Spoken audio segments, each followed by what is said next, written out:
Փաշինյանը վաղուց չի կարողանում գեներացնել փողոց։ Մարդիկ դուրս չեն գալի իր համար։ Դա ցուցիչ է, որ իրական վստահության կորուստ ունի նա։ Նույն ավտոերթը,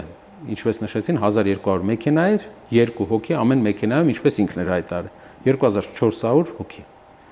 Մենք տեսանք, որ 4000 հնարավոր է, եթե չեմ սխալվում, կարող է ինձ ուղղել,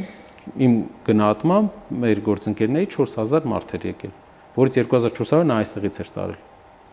Մարդկանց հետ էր գնացել։ Սա ցույց է տալիս, որ իշխանությունը կորցրել է այն փողոցը գեներացնելու իր առաջի տարիների ամբողջ պոտենցիալը, իսկ դա նշանակում է, որ մեր հանրության ակտիվ զանգվածը հասկացել է, որ պետք է փոփոխություն, իսկ Գյումրին առավել ևս հասկացել է, որտեվ ինչպես Գյումրու քաղաքապետի պաշտոնակատարը նշեց, եթե 8 միլիարդ դոլարից, որ պարտք է վերցրել Փաշինյանը Հայաստանի վրա, գոնե 1%-ը 80 միլիոն դոլար ծախսվեր Գյումրու վրա, Գյումրիում անօթևան մարդ, դոմիկներում ապրող մարդ չէր լինի, 1%-ը երկրի երկրորդ քաղաքի համար չի ծախսվել։ Գյումրու համար Փաշինյանը